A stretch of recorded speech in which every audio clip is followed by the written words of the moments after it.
welcome back. This is the Good Anime Palette Podcast. This is episode 6. I am your co-host, Jason. And of course, as usual, as always, as usual, I am joined by my co-host, Will. What's going on, buddy? Man, it feels good to be recording another episode, doesn't it? Yeah, it feels great. I mean, like we just did Naruto Dark last week, and then the week before that we did the previous episode. So it's been good. I think. Yeah, it's like, what, this will be third week in a row? Yeah. We haven't done it in a while, just because we were busy the last month or so. I am so busy. Right. But I think, even if you are busy, even if I'm busy, we try to make time. We make time for anime and manga. Anime and manga is our calling, man. Yeah, anime and manga is great. It's life. But you know what is not our calling is being fooled on April Fool's Day. God, we're really starting with that? Yeah, we are already? starting with that because we need to rectify this. Should I just say the whole thing then? I mean, okay, so last episode, Yeah.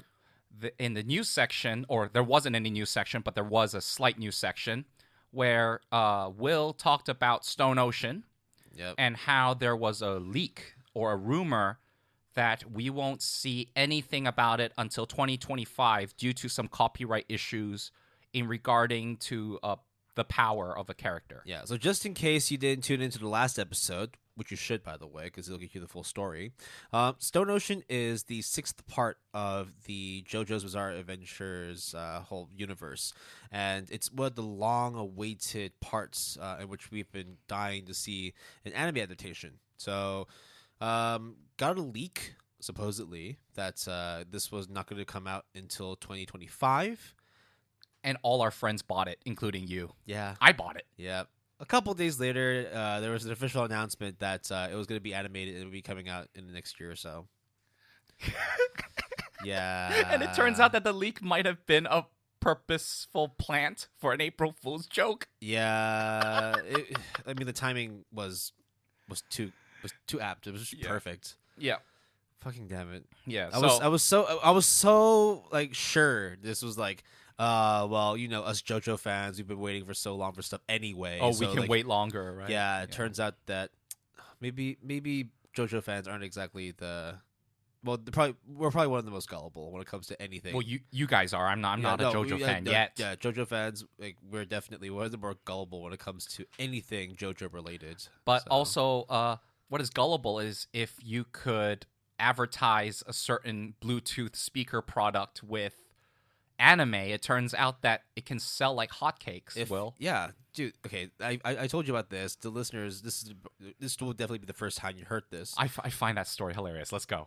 Yeah. So last week I was actually out in one of the computer centers picking up a few PC parts, a few things to essentially slowly upgrade our recording rig as well. So whilst I was there was a customer that walked in and was asking for a Bluetooth speaker. You know, she needed something that was loud and powerful because she wanted to use it for part of her teaching course. So she was a teacher for one of the tutoring centers in Hong Kong.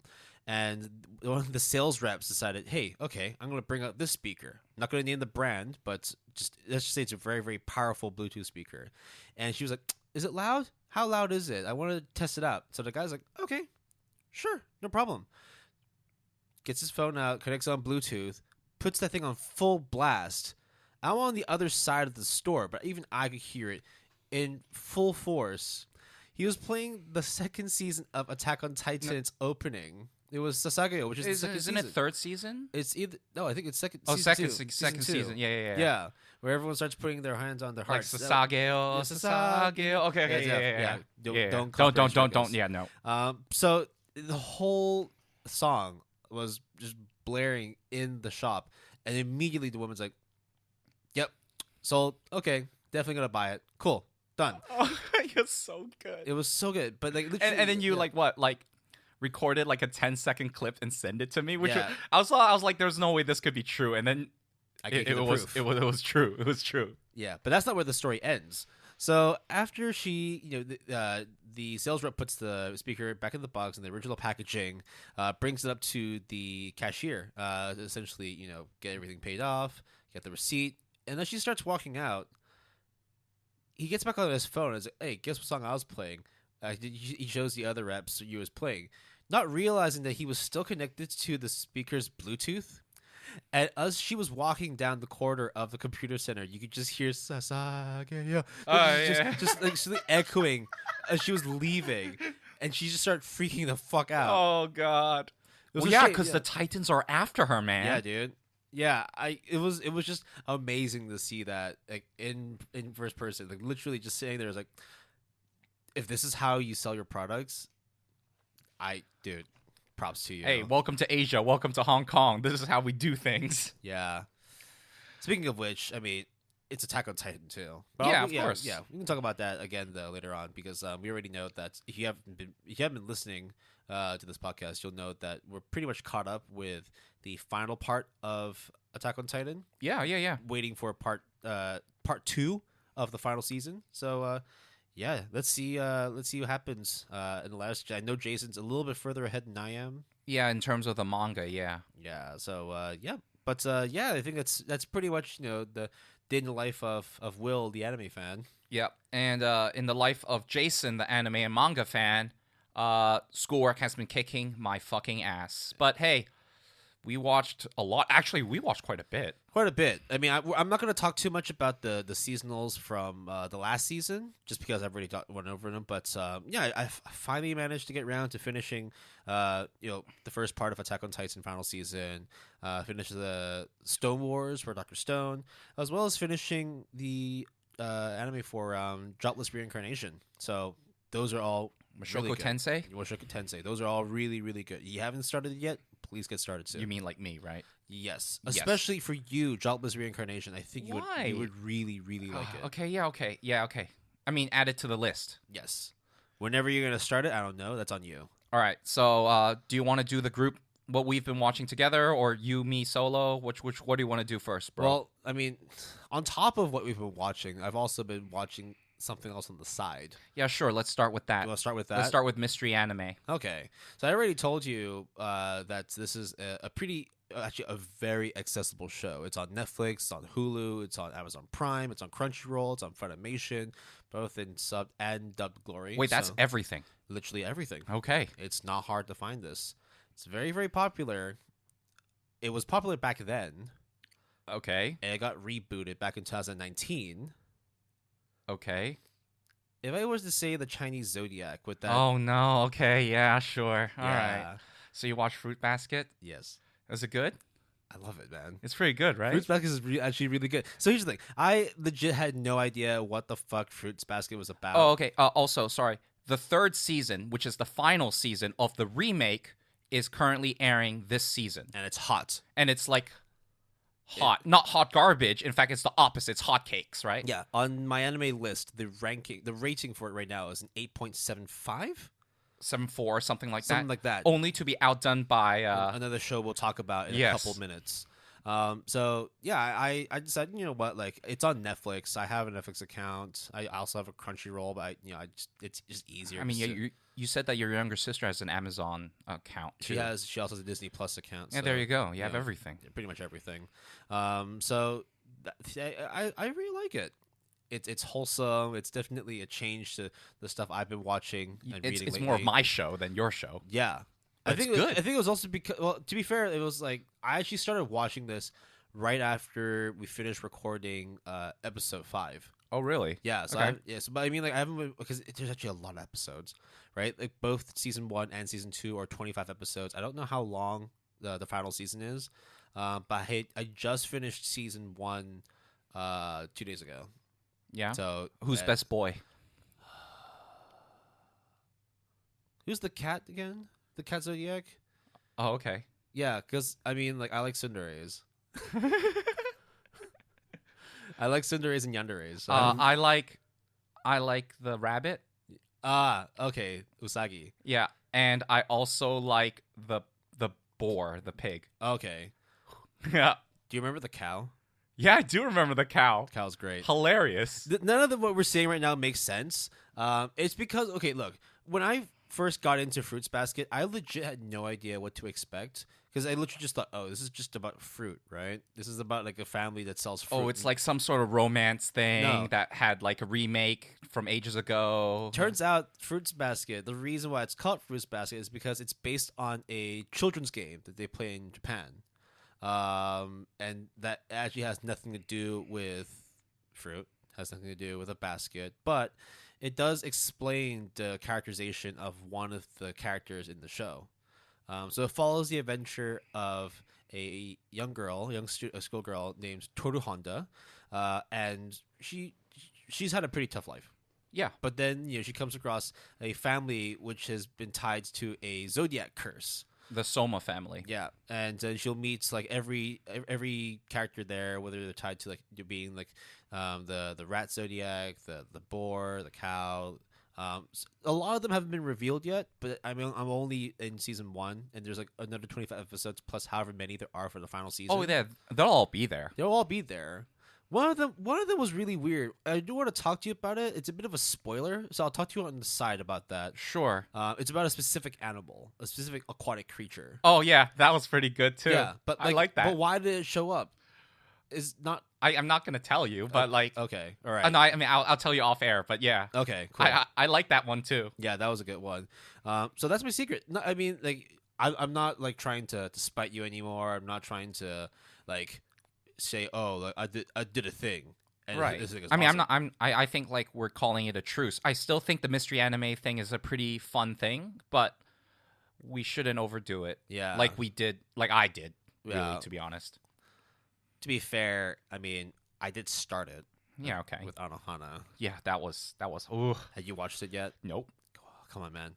All right, Okay. so that's what I've been watching on the side, but What This- have I been watching? this whole anime season has been rolling through us, and we have barely got into it. We watched some stuff. We watched a lot of stuff, Yep. but there's still a lot of stuff that we haven't watched yet. So Right. we're gonna go through the things that we have watched, or at least like we feel How about I go first through? enough to talk about. I think you can start off with because you actually Sure. watched a few more. Yep. And then there was stuff that we watched in tandem. Yeah, and then we'll end with that. Yeah. So, Zombieland Saga: Revenge, also known as Zombieland Saga Season 2. Oh my god, I'm like getting choked up, man. Wasn't that good? It was pretty good. Zombieland Saga. I think the first season is on Netflix. So Yep. if it's worth checking out, well, that I'm halfway through what's on Netflix for Fruits Basket. I could probably check out Zombieland. Yeah, you can probably check out Zombieland. So, It's always in the if you liked this, then you'll want to check out this section on Netflix. well, so. it's funny. The first episode premiered like a week or two ago. I think the second episode came out the other day. I haven't seen it yet. It's good. That's all I'll say. If you wanted to watch it, you probably would have watched you have to start with the first season, of course.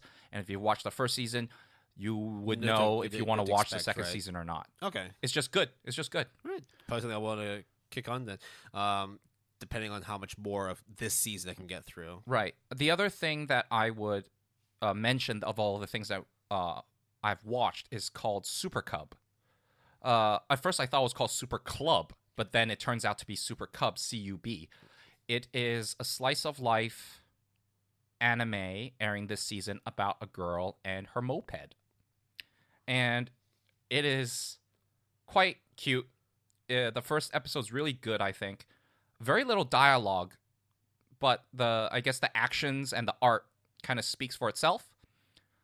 It's sort of like a girl who doesn't really have much going on in her life. No friends, no family, nothing, no hobbies. And then one day out of nowhere decided to buy a moped and then start traveling and using the moped and sort of like her trials and tribulations and the friends that she meets along the way. It's like Yuru Camp, but instead of camping, it's about moped scooter driving. There's just something about, cute anime girls doing things together, right? Oh, yeah, cute girls doing cute things. This is essentially that. But so far, it's just been the first episode's just been Because it's like, for example, like a place further in the universe is cute girls getting on a train and traveling. going on a ship.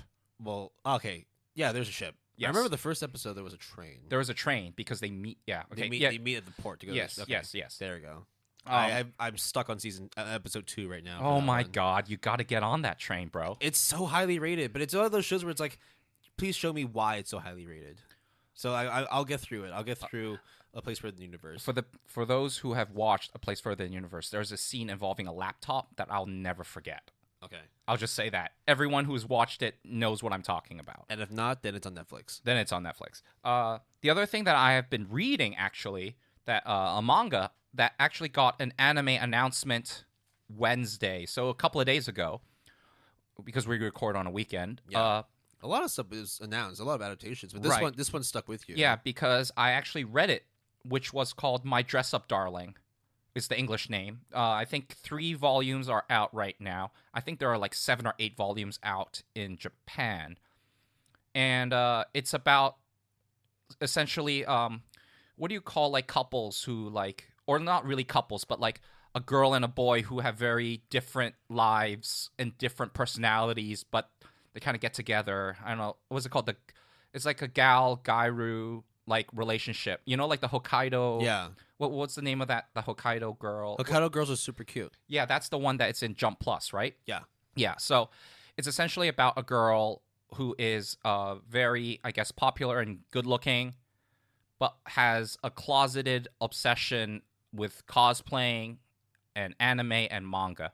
And it talks about how the guy is this antisocial, kind of keeps to himself person who is a family who runs a business of doing hige dolls, which is like ceremonial dolls that are very intricately, designed and painted and everything.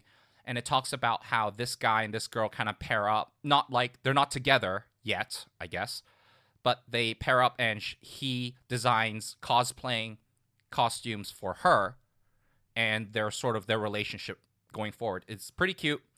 And it touches on cosplaying in a way that I feel like is accessible to and like understand what that life and industry is like. And then a couple days ago, they officially announced that the adaptation's coming soon. Yep, anime adaptation coming. I don't think they have a date or a studio, but hey man, news is news. News is news, and it's good. I fully endorse it. I think the manga, I would give it an 8 out of 10 or 4 stars. Very respectable, above average manga. 8 out of 10 is I mean, like, I think for us, it's like, if it's good, it's an 8. What separates like 8 from like the rest is like 9 and 10s. They have to be excellent and excellent with an extra sweetener on top. So right. To be given an 8 out of 10, 4 out of 5, like generally is, you should probably check it out. Yeah, definitely. So I think that covers all of the stuff that I have watched on my own. Yeah. Now let's talk about how to be a good house husband, right? Yeah. Yeah, way of the house husband. I mean, neither of us are any close to getting to that level. No. Yeah. But, I mean, if you want to get a good idea of how to become a good house husband, there's a new show on Netflix. Actually, not that new. It's been out for about a week and a half now. So the show itself is called The Way of the House Husband. Started off as a comic, like a manga. A manga, yeah. I read 3 volumes of the Viz Media. Isn't it Viz Media? Yeah. Yeah. I think it's Viz. I think it's Viz. Yeah. Read 3 volumes. I think the 4th volume comes out like in June or like somewhere down the line. But yeah, there's way more volumes in Japan. Yeah, but in case you can't wait for the other ones to get officially translated, you can hold yourself over by watching the show. Yeah, So, it's pretty faithful. I quite like it. The issue that the show has, though, is I think a lot of the people who wrote reviews or gave it rankings are fans of the manga. So then seeing it in anime form and then realizing that the animation is not really animated. It's like, I think the term that people use is manga in motion or comics in motion, where it is essentially like moving graphics, but not animation per se. It's like static images, but like the person's mouth would move, or it's like there'd be like a split second of like a run animation and a lot of sound effects. Yeah, like to compensate for the lack of animation. And the sound effects, they actually show the sound effects like in words, similar to you would in the manga. Yeah, it very much just looks like a manga. But I don't think, personally, for me, like I haven't read the manga, so it wasn't I wasn't as harsh on it. So I thought that at first I was really turned off by it. I was, especially when the trailer first came out, I was like, what the fuck is this bullshit? Because I really liked the manga. And then after watching it, at first I was still a bit turned off, but then after a while I just kind of got into it. So Way of the House Husband, now that we've gone on a bit about it, is about a house husband, but this person was a former Yakuza. And like not just any like scrub, not like some random the foot immortal soldier. dragon. Yeah, this guy was a big dog Fuck shit up. within the Yakuza in Japan. But he decided, you know what? Like, I'm tired of this life. I don't want this anymore. My wife has a career. I'll just be a house husband. And it's just about how he tries to be a very good house husband, but somehow his Yakuza ways His seep demeanor, in. his style, the way he talks. Oh my god. The people's impression of him. I mean, he has a scar like down the right side of his face from his forehead down to his chin. Yeah. It's like, oh, for example, like, oh, do you have the white stuff, the white powder? And it turns out to just be like laundry detergent or like some sort of like yes, this is cleaning gonna really product. get the stains out, and it's because like from cooking he stained his shirt. And, yeah, like, it's not like blood, but it makes it sound like it is. So look, there's only 5 episodes. They're each like 12, 13 minutes long. Yeah. They announced a second season or a second part. You should give it a shot at the very least because it's not a lot of your time to watch 1 or 2 episodes. What I will say though is I really like the cat. The cat's fucking amazing. Cat is awesome. Also, the voice actor for the guy, the house husband, is just iconic. so spot on. Like They couldn't have casted anyone better for that you would role. recognize his voice, definitely. All right, so speaking of voices and singing, let's talk about the first thing on the agenda that we have watched together. Which one are you talking about? Because if you're saying voices and singing, there's 2 immediately. Let's be a little more clear about which direction we're going in. Wait, what? Because I mean, well, not about the show, but about the music that's. Oh, in the show. no. I'm talking about the show. Okay, so this is a show that. Okay, so every season so far, started when we had this podcast. There's been something going on within like each season in which there have been good anime originals. We're taking responsibility. I'm taking credit for this. This is you. Yeah. This is you because you planted the seed. So in fall of 2020, which is last year, running through to December, there was an anime original called Akudama Drive. Yep. Jason put me on that because he watched the episode not knowing what it was, and then immediately said, "Will, whatever you're doing, stop. Watch this. I'll watch it with you. Just trust me. Don't look at anything. Black out all your social media. Black out your My Anime list, and just enjoy this ride with me." Okay, fine. 12 episodes later, I've kind of changed my opinion on Studio Pierrot. I really fucking love Akudama Drive. It's great. Cool. Next season, which is winter 2021. We were on this Cloverworks spiel, right? You were talking about Like Horimiya. and there was a Cloverworks. Like, okay, well, there's another show that's by Cloverworks, Wonder Egg. And you actually, you were interested in Wonder Egg even before knowing about Cloverworks. Yeah, You were just like, yo, we should watch this. And I was like, what is this? It's just I don't know. It's just like a bunch of like little like young girls. The original poster itself was literally just a yellow backdrop with a girl with blue hair and like mismatching colored eyes. One yellow, one green, or one blue, one green. Either way, And Heterochromia. We had no idea what the show was about, but I was like, hey, it's Cloverworks, man. You like Horimiya, right? So why don't we check this out? And you like Honey and Clover. I love Honey and Clover, which is funny because it's made by Cloverworks. Okay. Vivi? I think because they say Vivi in the show. Okay. So Vivi is a anime original for this season, which is spring 2021, and it's done by Wit Studio. Now we already talked about Wit Studio before, Kabaneri, Attack on Titan, and most recently we're not talking about the Kickstarter one either. We're talking about specifically what they have released. The most recent one was Great Pretender. Now Great Pretender we've talked about in the sense that whilst there were some issues with the show which kind of detracted our enjoyment of it, you can't help but praise that the music was great. The production was good, basically. The colors were fantastic. So when Jason told me about Vivi, I was just like, okay, well, I mean, like, whatever. And I was like, it's made by the guy I don't know. Is it a guy? It's made by the person who wrote ReZero. Yeah. And then Will was like, why because Will and I don't really care for ReZero. Don't really care for ReZero. We don't hate it. It's just really not something we want to indulge ourselves in. I also don't like the amount of people who love it and kind of force fed us ReZero. Hey man, I mean, simping, I'm above that. Okay, yeah. So, anyways, I was like, it's made by the same person who did ReZero, and then Will just had this look on his face, like, Jason, this is such a massive troll. Now, okay, fine, then I'll watch it. And then I watched it that day as well. And then I told you afterwards, by the way, have you watched Vivi yet? I was like, no. Get on Crunchyroll. Get on. No, Funimation. Yeah, Funimation. Funimation. Get on Funimation now. And then I was like, why? You watched it already. And then you were like, I'll watch it again. okay. And then I watched it with you. And then I was like, this is really good. It's fucking amazing. Okay. We will not talk about the storyline, the plot details, because you can't. It's a roller coaster of emotions, for sure. But the one thing that we can say is if you enjoyed the color palettes and the just overall production value of Great Pretender, imagine that, but the story is better. And imagine it written by ReZero. So it's like of a certain caliber. So regardless if how like we ReZero feel or about not, yeah. ReZero or not, and even if you like ReZero, you know that it is of a certain quality that a lot of people enjoy and appreciate. And this does not disappoint. Look, if you like ReZero, if you like Wood Studio, it's a no-brainer. You should check this out. Right. Just be prepared just for what you're about to see. Yeah. It was an intense ride. Fuck. I want to watch it. I want to watch episode 3. Yeah, I know. Sorry, I'll get on to it. Yeah. So there was that show. Now, the reason why I wanted to talk about the whole music thing. Do we want to No. We're ending with that. Okay, because we're gonna leave the heavy hitters. Yeah, exactly, Okay. exactly. Right. So, there's a bunch of other shows that we watched. Speaking of Cloverworks, we watched Shadow's House.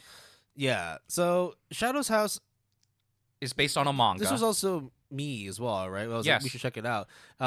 So I think from the initial artwork, it looked kind of interesting. Intriguing for Yeah. sure. Basically, like so a lot of the artwork was on one side there would be a character in this specific instance, like a young girl that's dressed up in like a sort of like gothic maid outfit, and on the other side would be a reflection, but instead of like pure reflection, it's like a dark smoky outline, and Like a shadow. Like a shadow.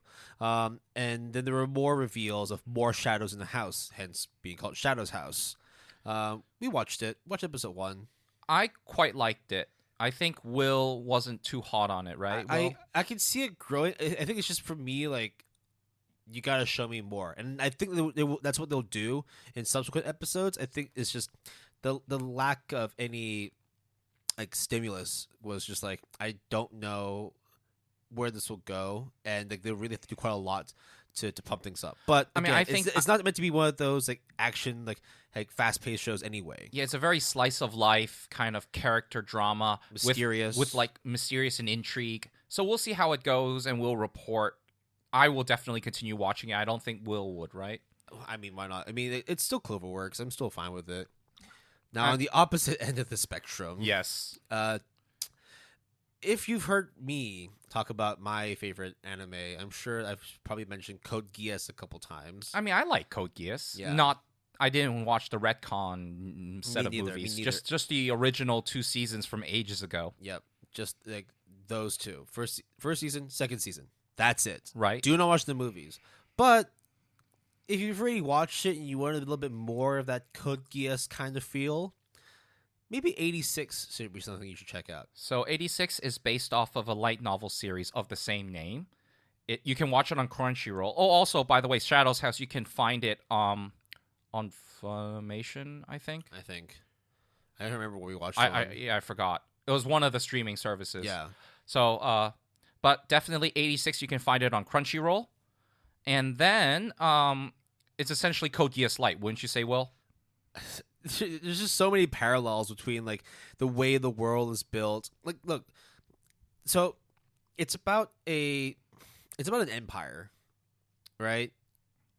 That has certain views on certain types of people. Not trying to say it's racist or xenophobic, but if you watch Code Geass and how their society works, there's a lot of parallels between how certain races, certain groups of people are viewed and used within society. So you'll have on one side people who are like in power, in charge, leading the other side, which are essentially just pawns as a means to, exert their power, their force. To the point where there is battles and wars that take place, and the country or the nation that has all the power literally sits down and just commands people from a screen, and the lesser countries are the foot soldiers. They're actually fighting in real life. Yep. And it talks about one of these female, I guess, generals who one of the commanders. the commanders who, for some reason, has a soft spot for these people that, for all intents and purposes, have never met and only correspond through radio in terms of giving commands and receiving commands and just talking, or all her peers kind of don't care, like treat it kind of like a video game and expendable.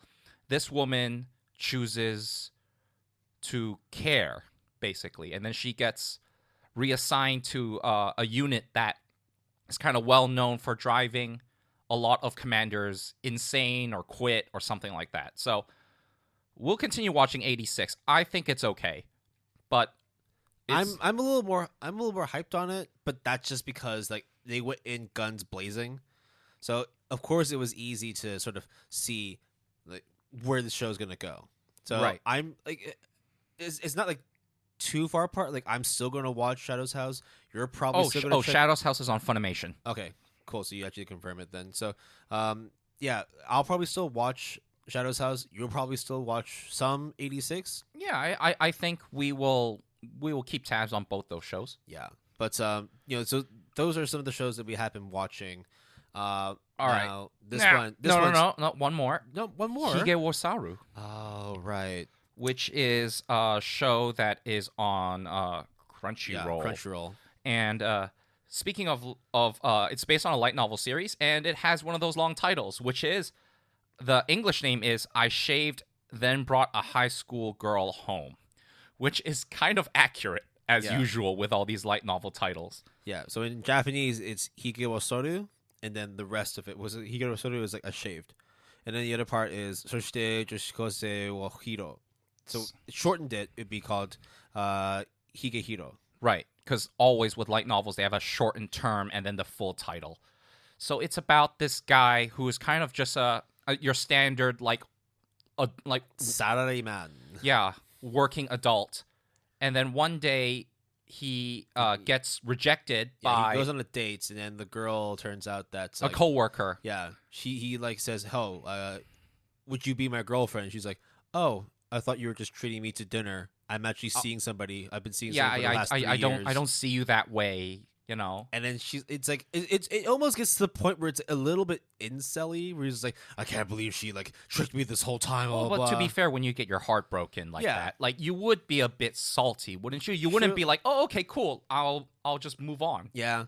I think it's just the way that he was like describing like how she treated him was like, obviously like you're telling it from your perspective, you're gonna be a little bit more like self-sympathetic, right? Right. So then afterwards, like he goes out, seeks his friend, gets drunk, and then his lonely, drunk, broken-hearted ass starts walking down this alleyway on his way home. Then, as he's about to turn home, there's a schoolgirl at the end. Now, when I say schoolgirl, I mean high school. Doesn't make it any better, but just hear us out. So this girl is just sitting on the corner, and then is like, "Hey, what the hell are you doing?" Like it's like she's like on the ground, like with her not like on the ground, like lying dead, but like she's kind squatting. Of like, yeah, she's doing a little Asia squat with her hand, with her head down. Just like looks like she's crying basically, but she's not. But turns out that this girl is a runaway. And she has nowhere to stay or live on a semi-permanent or permanent basis. And so she has been sort of trying to make ends meet. Working odd jobs here, befriending certain people, trying to find ways to just get accommodation wherever she can get. And long story short, this guy is like, "All right, I feel sorry for you. I'll take you home to my place." Now, but don't get any second ideas. Yeah, so here's the thing that actually sets it apart from a lot of these similar kinds of storylines, which is you would think then like, oh, clearly they're going to get together or something's going to happen. But so far, it has been rather wholesome. Yeah. Which essentially the guy is very adamant that it's like, this is technically breaking the law already by having this runaway girl show up at my house. But at the same time, it's like this girl has nowhere to go. And I feel sorry for her. And she has like had all these really rough experiences that no person should ever go through. Have you seen episode 2? Not yet. Okay, so like They have a bunch of it in episode 1 where she smiles or like says certain things, but it's very clear that even the male main character is like, she's just lying or she's just putting on a front because she's really like damaged goods or whatever. It's what she's like. It's all she knows, like the past, like however long she's been on the run for. So like obviously her view of the world is very like warped, distorted for sure. And it's just about the guy being like to the girl, I feel sorry for you. You can stay here as long as you do the housework.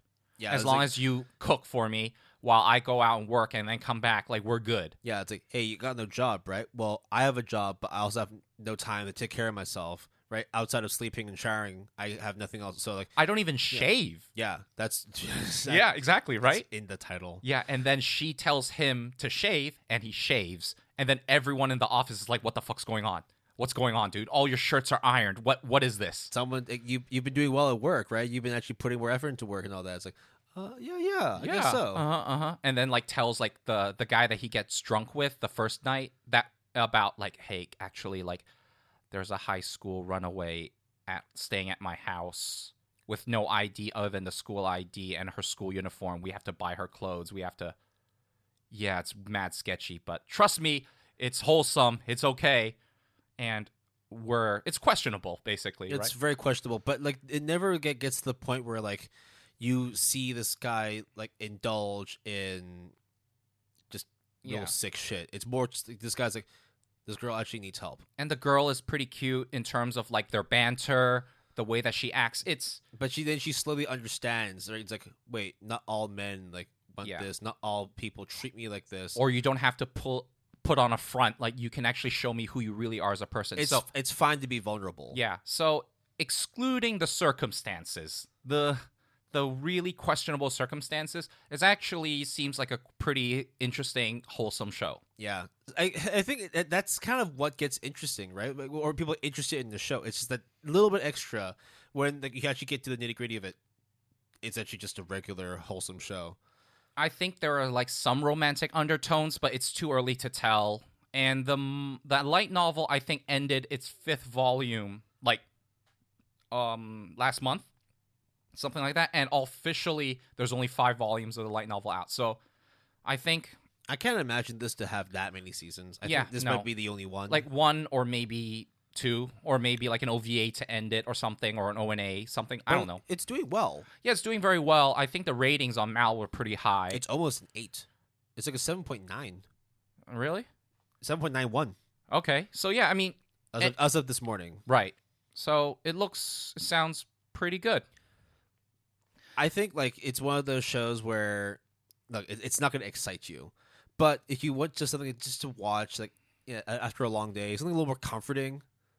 And if you just like cute banter between two people who have a large age disparity. It is wholesome. It is cool just to see like just two regular people who both have had bad experiences with certain individuals try and like navigate life, but at the same time try and enrich the other person's experience. Right. So now that we have lifted you up with this wholesomeness, you guys are so fucked. Let's just bring you down and crush you. So, To Your Eternity is an anime that premiered this season. Cry. It is based on a manga, which I read. Cry. That's all you're going to do when you watch this show. It's on Crunchyroll. Oh, yeah. Hige Wasaru, Hige Hero, you can also watch on Crunchyroll. Yep. But To Your Eternity... Okay, I read the manga, so I knew sort of it was by the same mangaka who wrote A Silent Voice, which is critically acclaimed, has a very good movie by Kyoto Animation, KyoAni. Love the movie to death. So I was pretty excited after reading the manga that this got an anime adaptation, and I knew that it would be decent. And then when Yutada Hikaru decided to sing the theme song for it, I was even more hyped. Yeah, I knew about that. We talked about that in the last news section. I didn't really know all that much about To Your Eternity. Right. Or like the English, the actual direct translation from Japanese is To You, the Immortal, or something. No, it's To Your Eternity. No, that's the English. Oh, then I don't know. Japanese direct translation for it, but either way, it's I thought there would be like somewhat happier undertones. I knew it was going to be depressing, but I always felt there was going to be a glimmer of hope somewhere. So I knew that it was of a certain caliber based on the manga, but then when it premiered last week, Yeah. I was shocked at the fact that it got an 8.74, 76, making it Only one episode is out so far. yes, not making it not only the highest anime of the season on my anime list, but it is in contention, at least in talks, that if you exclude, for example, Attack on Titan, which I think is going to steamroll through everyone, I think To Your Eternity would basically be the anime of the year that is a non-sequel. It's one of those, like, when you debut your first episode, I don't think we've ever seen anything that high. Like last Violet Evergarden, right? Well, okay, there's that, but that was also a couple years ago, right? Right. Violet Evergarden came out quite a while ago, actually. Yeah. This, on the other hand, was like literally episode 1 dropped, skyrocket. The whole world went on fire. Or on ice. Yes. So actually, yes, the direct translation is "To You, the Immortal." Oh, okay. But that's yeah. Yeah. So I like it. I like it. I like the show a lot. But I love the show because I love the manga. It certainly leaves you very fucking empty. But it's good, right? It's great. Yeah. Oh man, the color composition is fantastic. The voice acting is great. The music. Oh my god, the music is so good. It is really good. The reason why Will and I are dancing around not explaining what the show is about is because of two reasons. The first being, it's kind of hard to describe what it is. And the second thing is, by describing what it is, it's kind of spoilery. Yeah. So we would love to give you more information about the show, or like some very generic, like basic synopsis. But unfortunately, this is going to be one of those shows where like, just let us vouch for it. It's like Vivi or Vivi. Yeah. Right? Just trust us on this. Or trust the internet, because apparently the internet just loves this show, which rightfully right? Look, like, I told people about Akudama Drive, and people fucking loved it. They said it was really weird, but they still loved it. Then, like, we also told people about Wonder Egg. They loved it too. So, look, we usually aren't. We're almost never wrong. Oh yeah, sure, right. Except when I get April Fooled. Right, exactly. Yeah, that will do it. So, To Your Eternity is, and I've read several volumes, and I have a bunch more. It's gonna get rough, boys. Boys and girls. It's gonna Boys, girls, everything in between and outside. Yeah, dude. It's gonna be so good, and it's gonna be so bad. And by bad, I mean it's gonna be heart-wrenchingly good. I think just by saying that, okay, it's the highest scoring anime this season. I think if you're excluding Attack on Titan from last season, then it's also like basically in the running for anime of the year. Yeah, and this season, the only thing that came close to it was Fruits Basket, the final season, which is a sequel. Yeah. So it's kind of in a league of its own, really. Yeah, like fresh off the presses, like debut episode of a debut anime. Bruh. Come on, Pink Blood, man. Pink Blood, sung by Yutada Hikaru. Yeah, that song was fantastic. It is so nostalgic, isn't it? It was so good. You could hear, like, when the music was playing throughout the episode itself, there were, like, some elements which is like, okay, I kind of heard this from, like, a Final Fantasy game. I kind of heard this from a Kingdom Hearts game. I kind of heard this from other stuff that Yutada Hikaru has done before. And then when the actual song dropped, oh... Yeah, it was a much needed pick me up. Yeah, goddamn, that episode, like after watching it, you needed the silky sweet voice of Utada Hikaru just to pick you back up again. God, Pink Blood is so good. Yeah. So yeah, Pink Blood is really good. To Your Eternity, the anime is really good. The manga is definitely really good. I'm interested to see if it could persist in terms of the quality. I think it will. I think it absolutely will.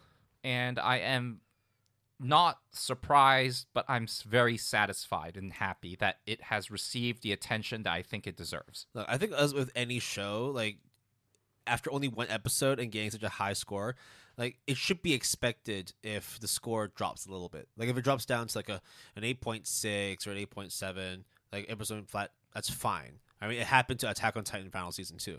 But at the same time, if it stays where it is or it keeps going up, I think it's very much warranted. It's just one episode in, it's already showing very, very good signs. Yeah, so I think then that is all of our seasonal, all of our shows. Will? Yeah, I've been watching other stuff, but this is more in preparation for future episodes, personal research, and all that. Yeah, me too. Yeah, I think I'll try and finish season 2 of Fruits Basket because it's also on Netflix too. But Actually, there's I so much on only watched a couple episodes of the second season, so we could actually watch it together and put it in the rotation. and then get on to the final season 2. Yeah, final man. season as well. Yeah. Regardless of how anyone feels, the final season was getting a lot of praise and attention. So I think we need to go for it. Really. Yeah. Well, I guess after this, we're gonna have to turn our attention to the main discussion for today. Right. Right. Speaking of which, there's actually one more thing that I do want to mention, which is Hige Wasaru is about a high school girl and an adult guy. Yeah. And kind of romance, kind of not really. There is another show called Koi Kimo, which is also on Crunchyroll. And it is of a similar storyline, which is about kind of a romance between a high school girl and an adult working male. I will report back how I really feel about that show, because I feel that it is interesting that there is 2 of these shows with similar themes, but at least from what I can see, one is clearly better than the other, with Hige Wasaru being way better. But I think I need a couple more, 1 or 2 more episodes to really gather my thoughts onto why I think that Koi Kimo is lesser. Look, the bottom line is we have a lot of fucking shit to watch and read. Yeah, I don't think this is ever going to end, unfortunately. But hey, we try. We try so hard. We do it for you guys. We do it for the listeners, the fans. We want to try our best to be able to cover everything and showcase, the best of anime, the best of manga, and the sleepers and the things that we feel should get more attention. So, Yeah, are you ready to turn our attention to the topic for today? yeah. Cool. Well, we're gonna get a break first before we get into the actual topic. It's been a while since we had a sponsor, haven't we? Yeah. Not since Isekai Motors. Yeah, fake sponsor. But hey, what are you going to do, right? Yeah. Oh well. I mean, we could always get the anime girl bathwater. Oh, Jesus. We can probably make something up right now about Aqua yeah. and her uselessness. Yeah, but it would have to be. We can't just straight up say Aqua because that's already the name from Konosuba. We have to be a little more creative with it. Yeah, we'll try our best to reach out and try and get some more sponsors for the upcoming episodes. And by reach out, I mean reach into our minds and try to think of more creative puns or what's not. We can't always depend on isekais, Yeah. unfortunately. I mean, the world can't, even though the anime industry does. Oh, man. Okay, well, actually, no. Speaking of isekais, please watch Jobless Reincarnation. Yeah, sure. I'll add it to my plan to watch list, which Cool. is needless to say. Oh, actually, you know what? We're going on a break right now, right? Yeah, Want to watch an episode now? sure. Cool. No. Okay, well, we are going to take a break. If you want to actually pause this and go watch an episode of Jobless, go for it. But after the break, we're getting into the main topic, so stick around. It's going to be a pretty nitty-gritty episode. Sure. Let's catch you guys on the flip side.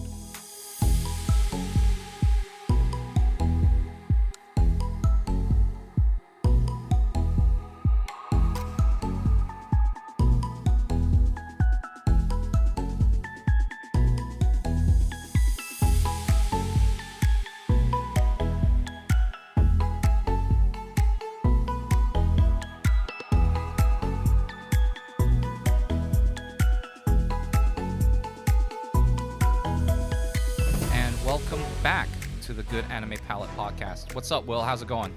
Not much. I think we needed a bit of a break just to get a breather and go into this topic.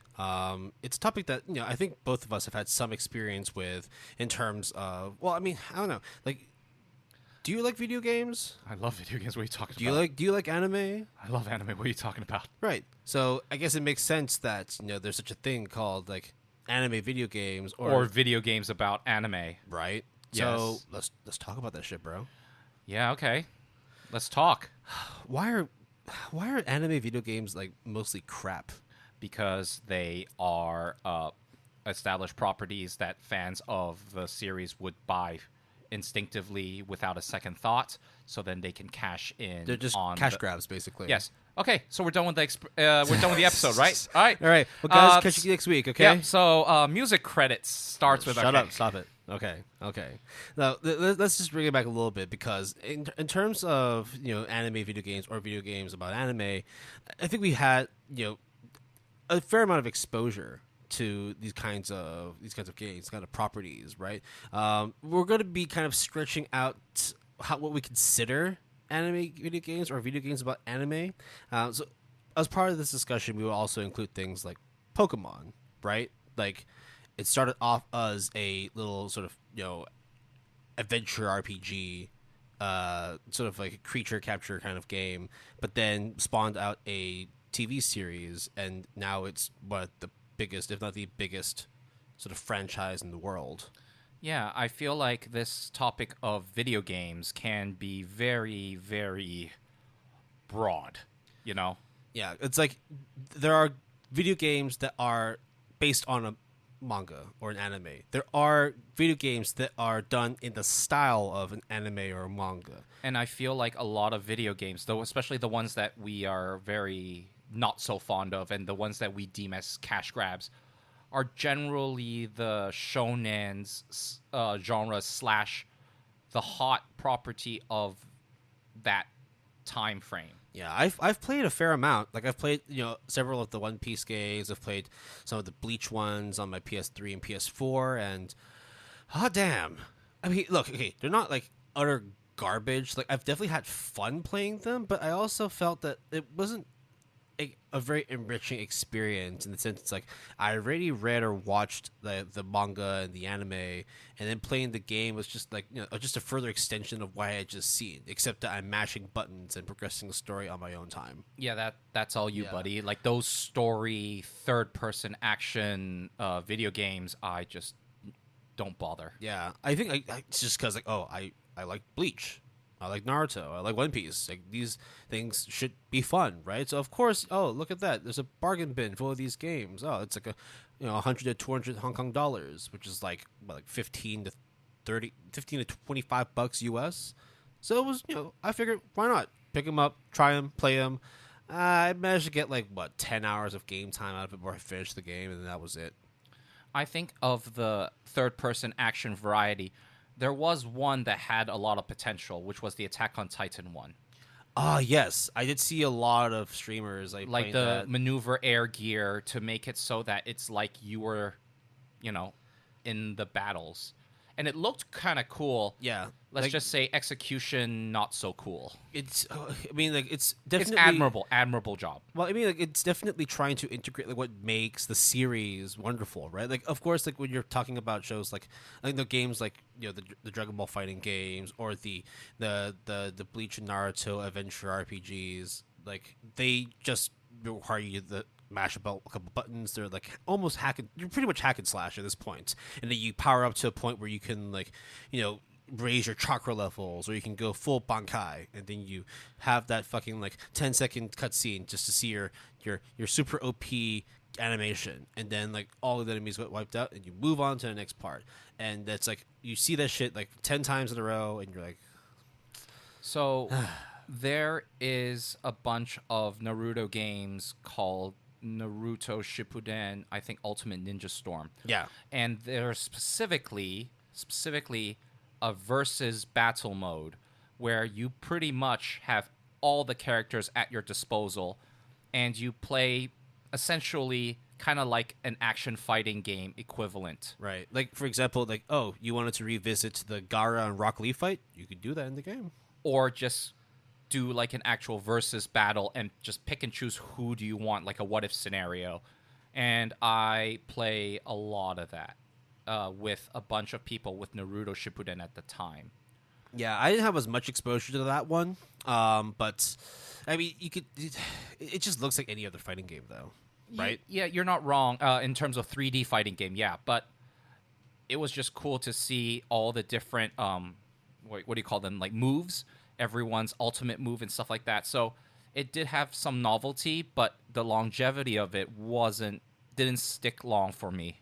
Yeah, I think like in terms of these kind of fighting games, the main thing that drives interest is the level of competitiveness you can have with your peers or like with people you play online, right? If there's enough attention, there's enough people to continuously practice and hone their skills and pit their wits against others. Like that's what carries the scene, right? If there's just no people who care about it or people who don't really want to practice and get better at the game, then eventually it dries up, right? You get bored of the competition, then you just move on to other things. I also think that, like, for example, the Naruto Shippuden, like, 3D fighter kind of games, or, like, even the Dragon Ball Z fighter kind of, not Dragon Ball, like, story-based games, they're all story first and the versus modes and fights secondary. Yeah. Which is not how I would like it to be. Yeah, but that's it.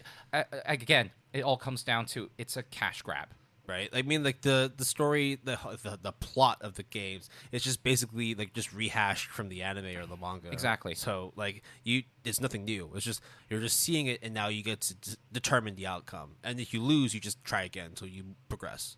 For me personally, when it comes to any anime influenced type of games, there's only two types of games that I am especially, in fact, only passionate about, which is fighting games, specifically either 2D or 2.5D.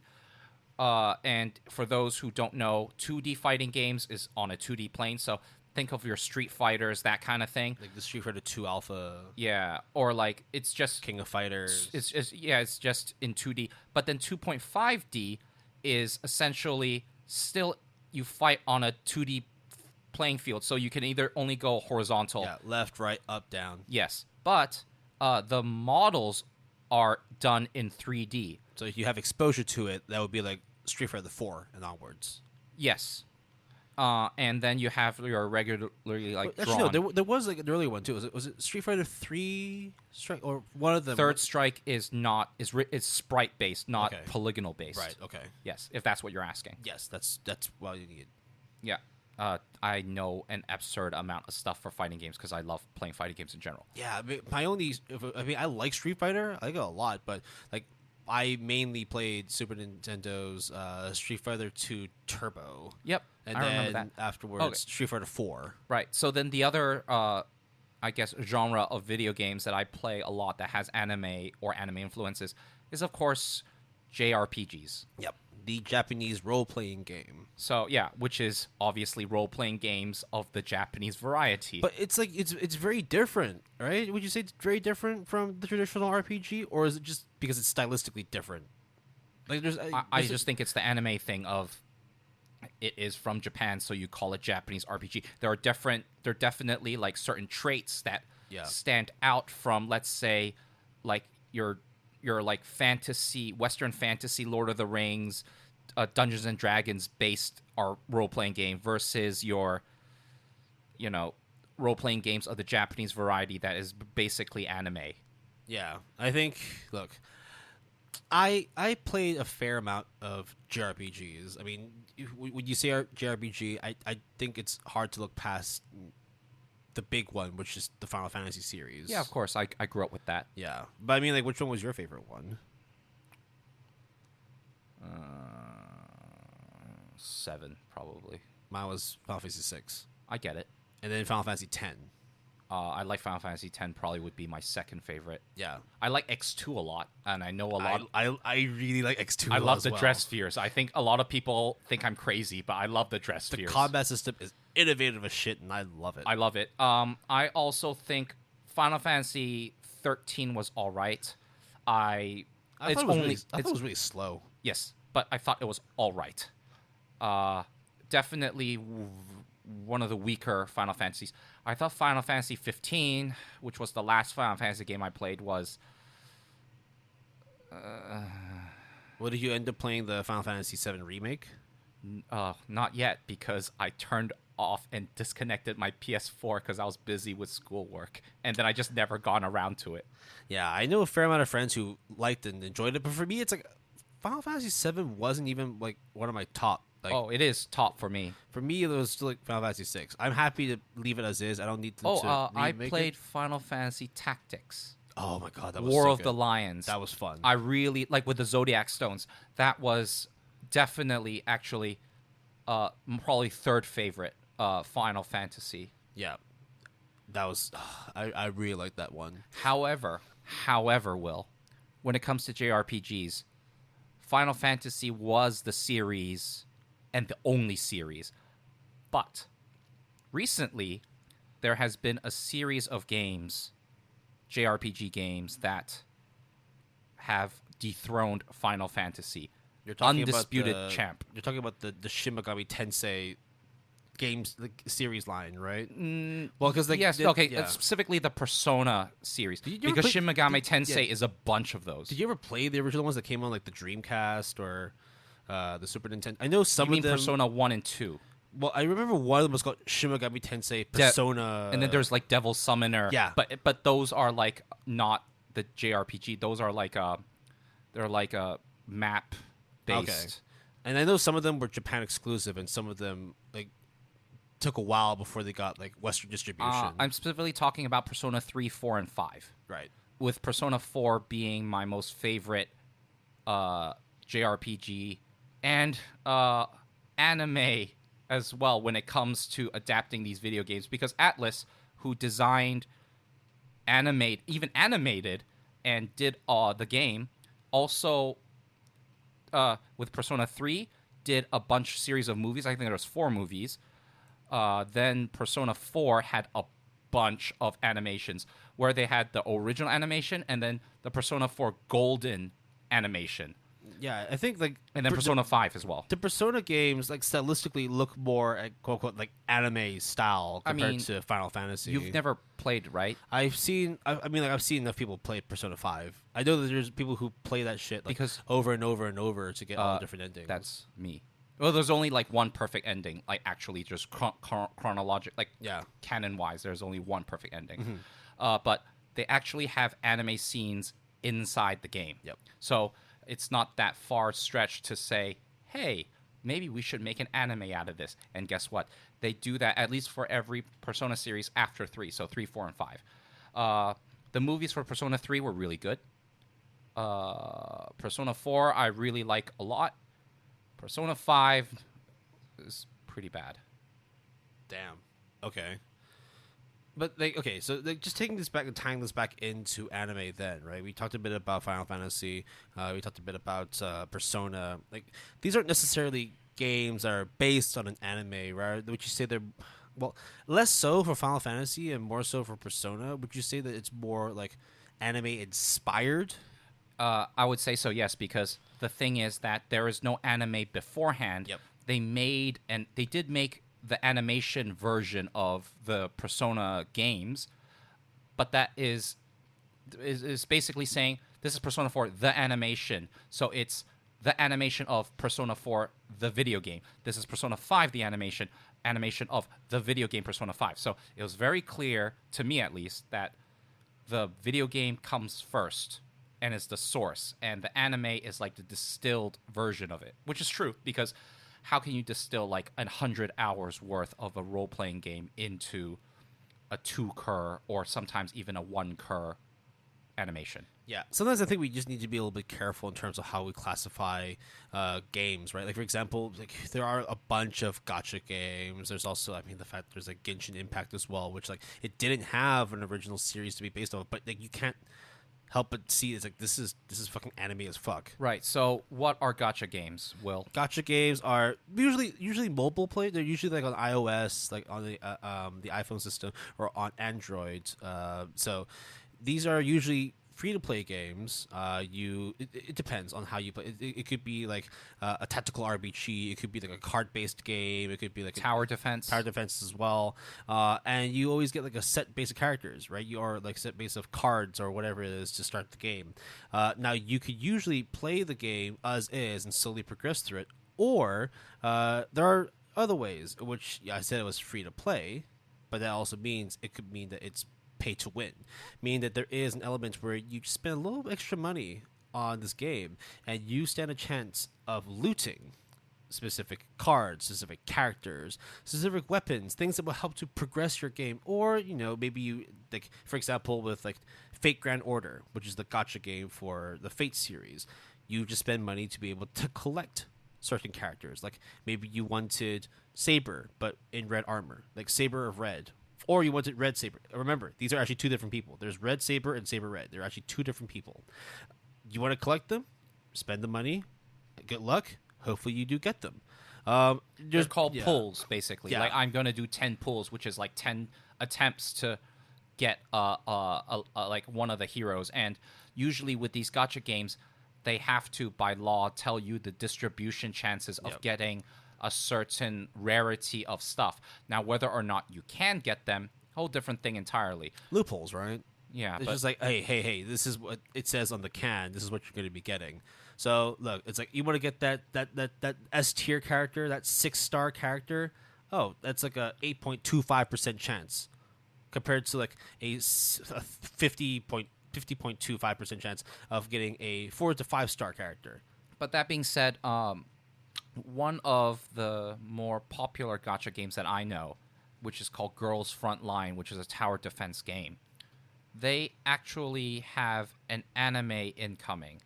And based off of what I saw of the trailer, it actually looked pretty interesting in terms of at least the look of it, whether or not it actually holds well in terms of storyline or anything really. But it is incoming, and for better or for worse, all these gacha games are immensely popular. Yeah, and usually these are developed by like large production companies in Japan, right? Like, for example, like you remember like a while ago when we first started this podcast, we talked about an anime which is Hypnosis Mike. Yep. Yeah, and how it's actually part of like this long sort of franchise where they actually roll out music videos, they actually roll out different kinds of merch, they roll out different kinds of properties for this theme for Hypnosis Mike. It's kind of the same with some gacha games where it's like they'll roll out a game, make some money off it, they want to build more brand loyalty or get more attention on it, they'll roll out an anime. They'll roll out a movie. They roll out something. I wouldn't doubt that if Genshin Impact got big, they might actually roll out an anime later on or a movie. Or like Azure Lane and all that. Like, Yes. Yeah, so Azure Lane being like the ships. Yeah. I mean, there's another game that's coming, that's actually coming on anime form this coming season, right? The World Ends With You? Yes, that is... It's not a gacha, but it's a JRPG set in Shibuya, where it was originally on the NDS? Not the 3DS. The OG NDS. The OG NDS. And you collect, like, pins. And, like, you summon stuff and, use, like, not motion gestures, but use your, like, what do you call it? The pen? The stylus. The stylus to do certain gestures and fight and stuff. And the anime is incoming or might even be out. First episode? I don't know.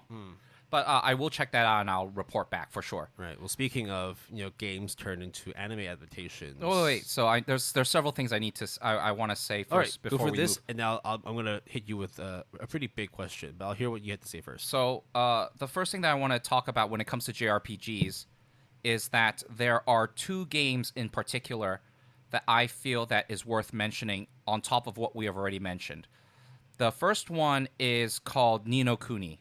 And the reason why Ni no Kuni is important is the video game is made by a gaming studio called Level 5 that does a lot of these kinds of games. Another one being CyberConnect, which does the Naruto Shippuden games. So Ni no Kuni partnered with, guess, who do you think? Studio Ghibli, of all people. I mean, all studios, and to do the animation and art for the game. That's a huge name to attach to your property. And it looks very Ghibli-like, 100%. Like, if you were to Google or YouTube, like, trailers, it looks gorgeous in that it is like a Studio Ghibli game. I mean, it is, but in motion, and it's very pretty.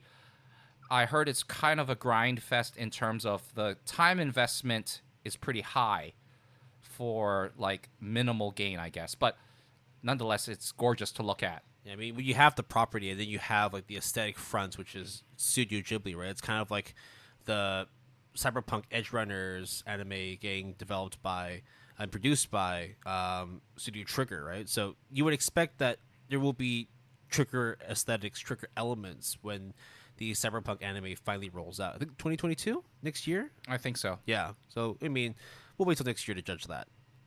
So the other thing that I feel like I should mention is Asura's Wrath. I don't know if you remember that game. I have seen it, but I haven't played it. I have had friends who told me this. Originally, it is on the Xbox 360 was when I played it. There might be like I think it was on the PS3 as well. Yeah, I think there. Yeah, exactly. Yeah, it wasn't that generation of yes. video game consoles. There might be like remasters, or there might be like a PC version somewhere. Yeah, they might just be floating on like the PlayStation Network or the Xbox. What's the Xbox shop called? The online store. Xbox Live. Yeah, Xbox Live. It could be on there. But yeah, I know people who have played Asura's Wrath. I haven't played it yet though. I love Asura's Wrath. It's really hard to constitute it as a game because it is a very reminiscent of games where story takes major priority and you press buttons to do certain actions. Similarly to Heavy Rain, Beyond Two Souls, Detroit Become Human, any of the David Cage games, basically, where essentially you are playing a story, but then you press certain buttons to do certain actions. But in the case of Asura's Wrath, they play with the buttons that you press. So, for example, there was a sequence very early in the game where this rock or this boulder is like trying to like squash the main character, and you have to keep pressing X, and then he lifts it up a bit, and then it falls down a bit, and then like 2 X's show up, and then you press it. It's the same motion, but they're trying to highlight the fact that you're trying to exert more strength. Then all of a sudden, the third time that it happens, the whole screen fills with X buttons. And it's just playing around with that whole, like, quick time event. It's essentially a quick time event, but they do it in such a way that it's at least way more interesting than a regular quick time event. Oh, press this button to get out of the way of a boulder. Why were you laughing? I was just because you were talking about the David Cage games with, like, Detroit and Heavy Rain, and how it's very like story heavy. You make certain decisions to progress the story. Like it's kind of like a Western visual novel, right? Oh, Jesus. Yes, I said it. No, because I said it. Western visual novels. This is not a Western visual novel because visual novels is static. Yeah. There's a very specific definition of what a visual novel is, which we'll get into at some point. So then the other major thing that I want to talk about that we did talk about briefly, but then diverted from it, was talking about 2D and 2.5D fighting games. For some reason, anime fighting games, it's its own subgenre within fighting games. And I'm talking about, for example, one of the most well-known ones, the Guilty Gear series. I love Guilty Gear. There is like Blaze Blue. There is Under Night In-Birth. There is Grand Blue Fantasy, which is based off of the Grand Blue Gacha game. There's the Persona Arena series, which is Persona 4 fighting game. And these are all drawn in 2D with sprites. Very gorgeous, very good looking. Also Dragon Ball Fighter Z as well. Not the story-based game, but this one was actually like 2.5D full-on, made by Arxis. So they also did the Guilty Gear series, and they look great. They have a high skill ceiling, and generally it's pretty hard to get good at the game. I would not say I'm good at all, but I am very enthusiastic about these types of games, and it's very interesting to see how some of these games are have anime tropes. Like you get like the cute lolly that is just so happens to be like 10,000 years old. You get the yandere person that is a psycho killer but looks gorgeous. You get the brooding guy. There's like all these things, or like you get like the Goku equivalent. You get like, I mean, if we're talking about like anime tropes, I mean, let's talk about like Cammy and Chun-Li from Street Fighter, and What about it? the Queen of Thighs, Yeah. right? Anime thighs. It's always been a thing. Thighs for life, right? Yeah. And then I of saw course- Miru tights, right? Yeah, and I've seen mirror tights as well. Great. Yeah, thighs are great. And then there's also you played like Fatal Fury and King of Fighters before, right? Yeah. Do you remember my Shiranui? Of course I remember my. Yeah. The Physics. red dress. Physics. Boob physics, yeah. Yeah. I like Vanessa, by the way. Yes. I actually didn't play as much King of Fighters. I played a lot of King of Fighters. I just couldn't handle getting my ass beat every single time playing that. So You got to get good, son. I never got good. Yeah. Have I won? No, no, Dad. I have not won. No.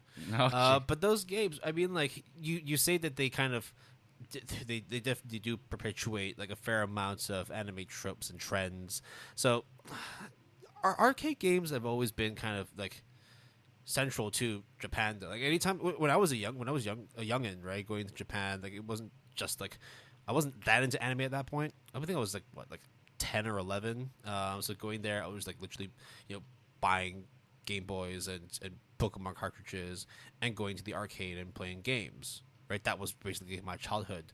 So I think like for a lot of young people's childhoods, in Japan growing up, or just anywhere really, like the arcade was an escape. Like this is during the video game boom, right? So lots of people went to the arcades, got their quarters, their 100 yen coins, and just stacked it, played games. I think that was also around the time when like anime and manga started coming into the forefront too. So like, is it just coincidence that some, if not like a fair amount of these games, like these fighting games from Japan, look anime style, or is it just like a specific art style that we kind of just umbrella termed? You know what I mean? Is this the question that you wanted to ask me? Yeah, like do you because like you look at the aesthetic of like Street Fighter, when you look at King of Fighters, when you look at Fatal Fury, even like what's the one with Morrigan, Darkstalkers, right? Yes. Very like anime aesthetic, right? Do you think it's just coincidental that like that's just how it looks? Do you think that's like because if we talk about like is it chicken or the egg? Is that what you're saying? yeah, because if we talk about like fighting games in like for example like Mortal Kombat, right? Like Yes. there's no sort of like you wouldn't say it's like the anime aesthetic. It's like very different styles. So you think it's just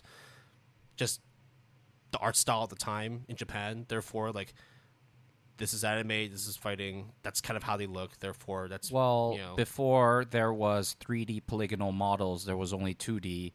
And guess what? Anime is drawn in 2D. Okay, the perspectives are in 3D, but anime is drawn in 2D. So of course, when it first starts off, the sprites of these 2D models will look very similar to anime. And to make matters even more straightforward, technically it is a pretty easy logical leap to say, oh, hey, anime is pretty good. Oh, wouldn't it be cool if these things, these characters can fight each other, or they have there will be a role-playing game that spans hours and hours that features these types of video games? These types of animes? Oh, yeah, sure. Let's just move these sprites in video games to anime form, or move this, what would have been an anime, to sprite form. So it's not, like, I feel like if you really, really want me to like, pull the trigger on one or the other, it will obviously have to be anime first, just because anime was first rather than video games. So I guess the egg is not anime then. right. So sorry, the egg is. Wait, which one? Basically, anime comes first. Right. Historically, so not the chicken or the egg. It's it's the anime. I don't know. Anime came first. Look, it's really hot in here. Yeah. And no, but I see a point though. I mean, like it's coincidence or not. Like I guess that because it came from Japan, that was the art style at the time. So it wouldn't be that crazy that if they're developing fighting games, that it would kind of follow that. Or even like RPGs. Like for example, your favorite Final Fantasy VI. Are you telling me that is anime? Not even a bit anime inspired, or it just so happens that they both kind of coincide with one another because it's just 2D, dude. Yeah, true. It's pixelated as opposed to hand drawn. So, but if you were to hand drawn it or pixelate it, it would be kind of the same thing, except one is interactive and one is you watching it or reading it, right? Yeah. No, I mean, in the end, right, the fighting games coming from the aesthetic, it really is just a product of its time and environment. Yeah, but speaking of reading, guys, well, there's a particular genre of games that require a lot of reading and not a lot of moving images, would you say? A lot of mice clicking. A lot of mouse clicking. Yeah. Or a lot of A button pushing. This is a very contentious point for us because I don't think it's that contentious. Well, neither of us have really like how much experience playing. I with have. these. Really With some of them, yeah. Okay. For example, we're talking about visual novels for those who haven't picked it up what Yeah. we're saying yet. What the fuck are visual novels, man? So visual novels, figurative person that just asked that question, very good question. It is basically a novel, but in visual form. Oh, no way. Yeah. So essentially, it's visual novels are well known for having moving texts, not a lot of what you would consider very video game like qualities. There's not a lot of moving parts, whether it is characters moving or you moving. It is very much like a text-based adventure game almost. But obviously is very story-oriented, hence why it's visual with your eyes and it's a novel. You ever played those like choose your adventure, but not played? You ever read those choose your adventure? Yeah, with book Goosebumps games? all the time. That's what I grew up on as well. I'm not saying they're the same, but it's like in the way where like you're reading a story and based on And you make choices yeah. and then you go get certain endings and stuff. Yeah. So, yeah. And visual novels, I would say disproportionately so, have a lot of anime and manga adaptations. I am talking about, for example, Fate Stay Night. The Fate series is a visual novel.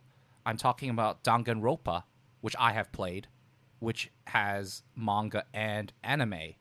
I have played Ace Attorney, which is a bit more like iffy in terms of a visual novel or not, but it's very text-based focus. It's very investigative, and there is an anime of it. Fruits of Grisaya is a very well-known anime. Very weird anime. Very weird anime. I mean, It's a very well-known visual novel. Yeah. Anime-wise, it's all right, I guess. I mean, like, have you finished it? I watched like 1 or 2 episodes with you, and then I think you went off and did your own thing. I have yet to start the second season, but it's pretty There's more to one season? Yeah. Oh, shit. Okay, all right.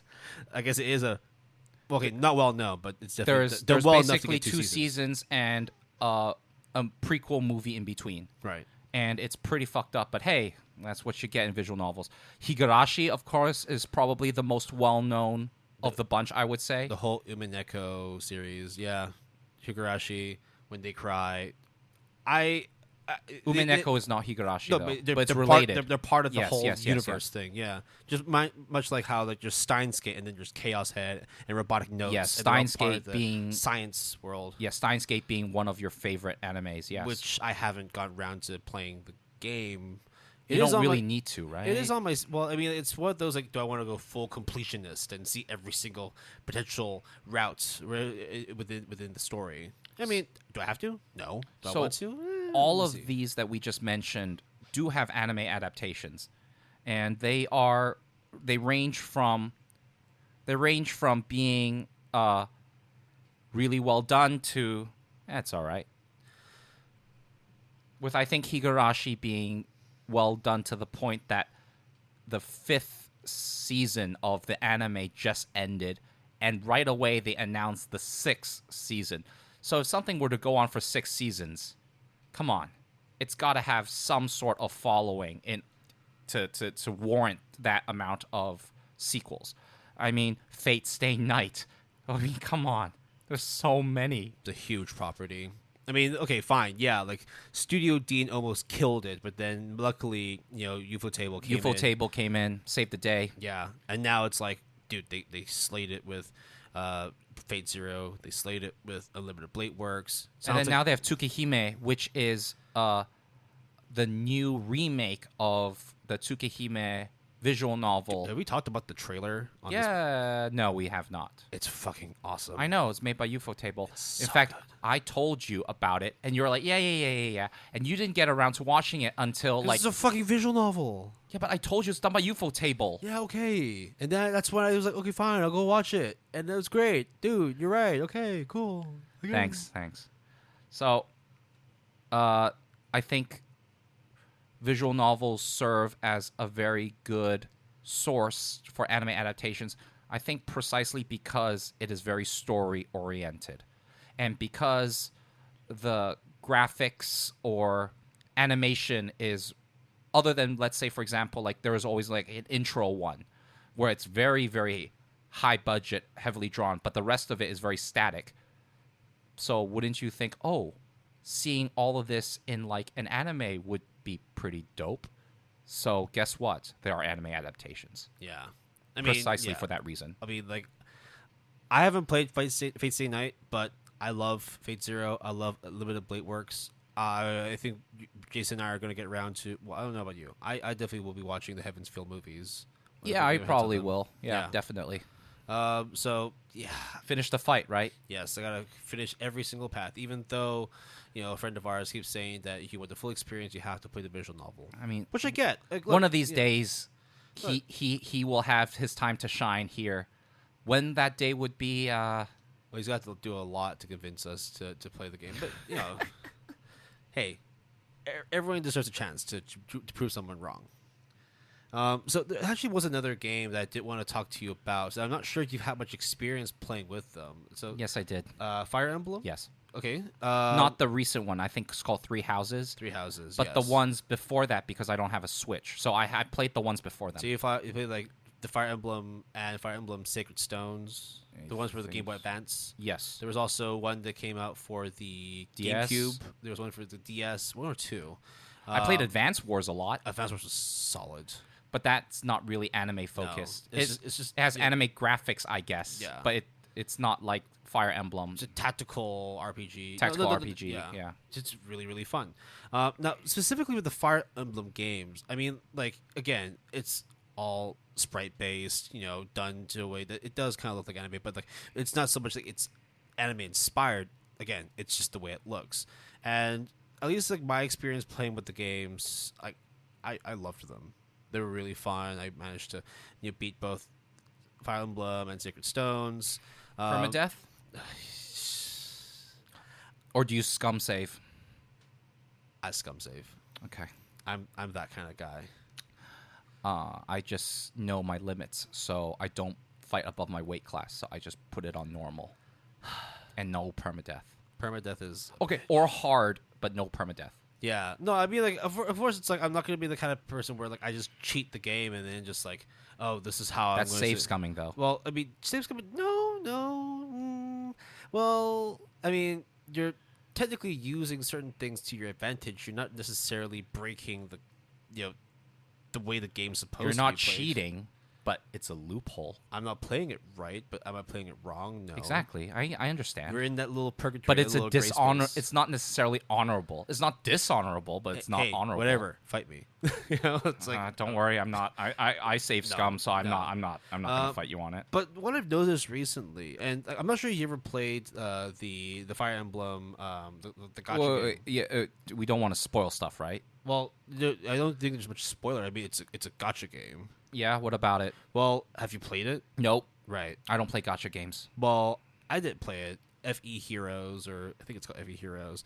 So, this is something I noticed with the game because, and a lot of people on, like, GameFAQs, GameSpot, all the IGN forums, they all have a similar kind of criticism of the newer game, in which, like, they've always known that there was some anime tropes, but something I noticed as well, because they started involving the gacha element into it.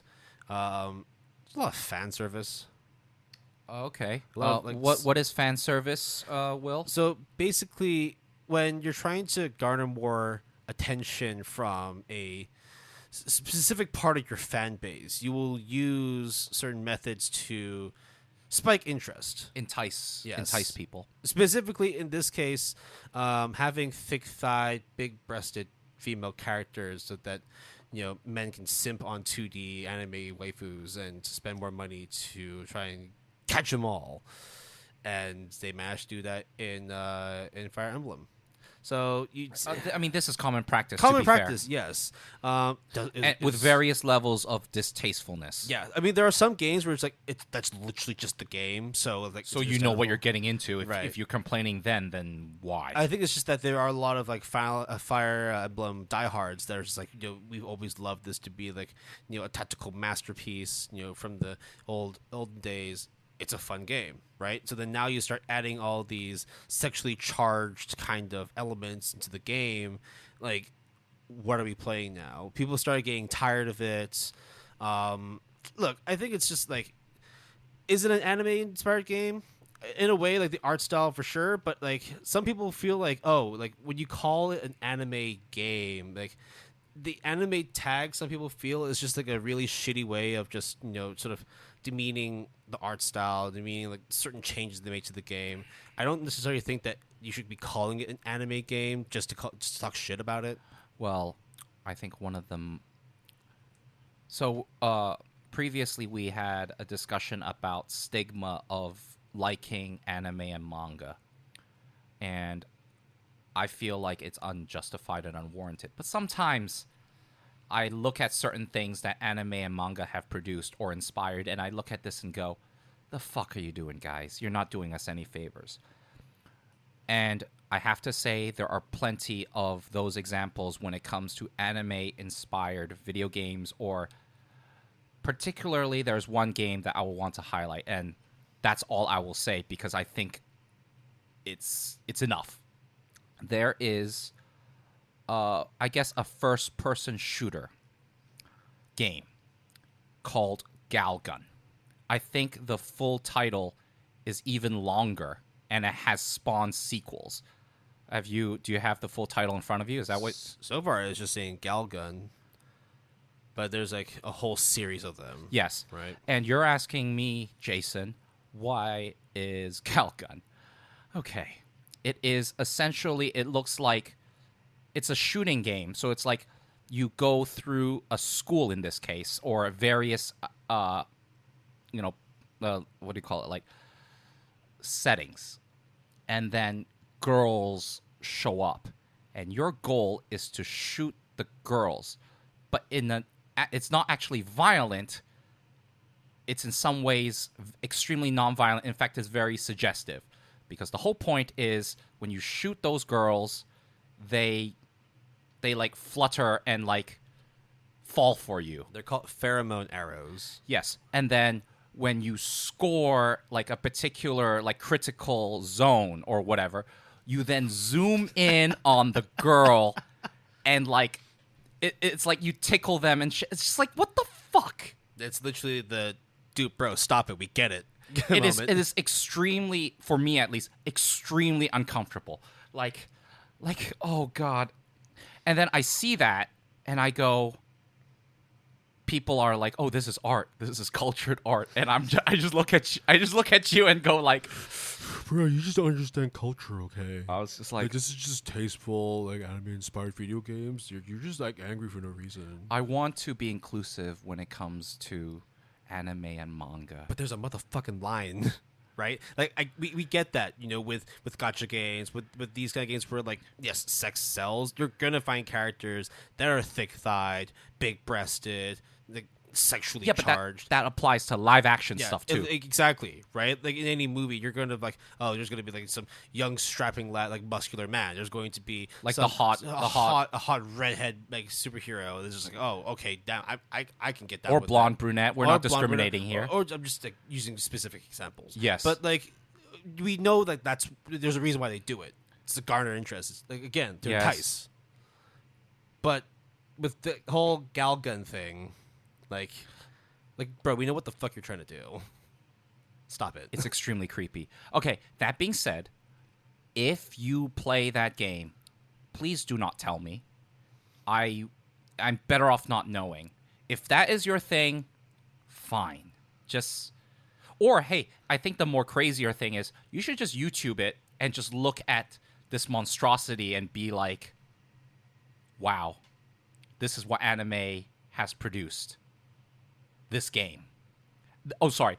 the series of games. Yeah, there's multiples. There's a VR version of it too. I'm not surprised. Yeah, I mean, why Look, not, right? I'm not even like shitting on the dating sim games because I feel like, and I'm not even going to mention it beyond what I will say now, which is its own category, its own thing, but it doesn't necessarily mean that it is offensive or degrading. Sometimes it is, and there are obviously a subsection of them that they are. Yeah. And they have a bad rap because I think some of it perpetuates like, oh, you're just antisocial, single, virgin forever. And okay, and I don't play them, so I don't really know, so I won't comment on them. But I do know that there are ones that people like a lot, there are ones that people don't like a lot, and some of them, believe it or not, turn into anime games. And some of them turn into animes.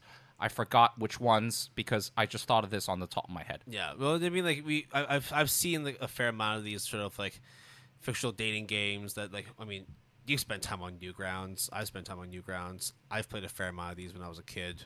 Cool. And then like now growing up, like, no, this is actually like a real big thing now. People really want to get into this shit. So yeah, okay. Games are cool. Yeah, games are cool. Games are varied. Whatever floats your boat, as long as it's not illegal, go for it. Yeah, and if you're playing anything illegal, don't tell us. Please don't tell us. Like, yes, we have a Discord and everything. Like, no, just keep that shit to yourself. Just you do you, okay? Yeah. All right. I think we will now talk about kind of another side of video games, but this time it is the reverse, which is instead of anime-inspired video games, hey, the cross-section of video games and anime weebs are actually pretty overlapping, right? Like a Venn diagram, right? Yeah. So it's getting to that point now where, like, hey, if you like anime, you probably like video games. If you like comic books, you probably like video games. So, hey, guess what? There are a bunch of anime and manga strictly about video games. And some of them you can watch right now. And some of them are very good, actually. one of them is my favorite. So let's start with that. Right. Actually, have you watched it before? High Score Girl? No, I do have the manga, though. It's so good. And I know that there are 2 so seasons. fluffy and wholesome. And I do think that I should watch it, which is hilarious to me because you, of all people, like High Score Girl, is not something that I expected. At least on initial, like, when I think about it. In fact, I understand why you like it. The nostalgic factor, I get it. But also, like, just the wholesomeness of it. Even without watching it, I know. It's so fucking cute, bro. So what is it about, Will? It's about this kid who, oh man, I talked about this in the last AD, the first AD we did. Yeah. But I'll go over it again. It's about a kid who's really kick-ass at Street Fighter, right? He mains Guile. That's his main. And then one day he's playing against Copyright, dude. I'm just joking. I'm just joking. Sobatao. Oh my God, no one gets that. Okay. Brohead. Anyways. He mains Guile. Then one day he starts playing this new challenger. Comes in. Wait a minute. Who's this? Oh, it's just some girl. Oh, no. This is a girl from my class. Whatever. I'm going to beat the shit out of her and kick her off this game. No. She mains big Russian wrestler. Kicks his ass in 2 rounds. Zangief. Yeah, sure. okay, Copyright. fine. Yeah, because you said Guile already, so Yeah. it doesn't matter. Okay, yeah. And then afterwards, he just like goes through like this sort of like early life crisis. Oh, like all my life I've just been about video games. What happens? And then it turns out he tries to be better than her, but then it turns out she's got her own problems and shit. And they get to know each other in video games, and it's really really cute and romantic and sweet and fluffy and cute. Did I say cute? I said cute already. It's that cute. Okay, you get it? Watch it. It's about Street Fighter and anime. You should like this. Okay. So, yeah, sure, I will watch it. No, I really will. It's on Netflix, just to reiterate. And it's exclusively on Netflix. Produced by Netflix. Yes. It's 2 seasons, right? And one special or something like that? There is like a special, because like before, like It's like a bridging? Well, there were like 3 episodes that didn't get released on time, and they got it out later on, and then afterwards, like a few months later, they didn't release the second season. Okay. Now, let's talk about fighting games in anime. Particularly this manga series that is getting an anime adaptation. Unfortunately, I cannot speak to what's it really about besides like the very surface level stuff. But there was a announcement trailer for it, and that's called Tai Ari Dishita. It's the name is way longer You're not than going to that. say the whole name? I am not gonna. Go ahead, try it. Ojo-sama wa kakoto game nante shinai. Actually, that's not bad. Not bad at all. Wow, cool. And it is about a bunch of girls playing hardcore fighting games at an all-girls school. And it's not even like the pandering type of hardcoreness. It is like these girls go fucking into these fighting games like mad serious. And it's not even like, oh, they go into the game and they pretend to be like those fighters, like personified. No, it's like a bunch of girls and cute-looking girls having like these arcade sticks plugged into a console and playing fighting games, and it's pretty crazy. Do they also go around and say, oh, hey, we got to standardize the controllers we use. You can only use these fighting sticks. Oh, we're doing pixel counts and all that, so that's how we're doing our strategy. It's called frame counts, not pixel counts. Okay, so they actually go into like the nitty-gritty strategy. I do not know. Oh, okay. Because I have not read the manga because there is no official English release. Although it is licensed by Seven Seas Entertainment, Right. So there will We'll be expecting it. Yeah, but I think it's like either May or June. So it's or I don't Later on this year, basically. Anyways, there's a manga incoming, official English release, and there's definitely an anime incoming.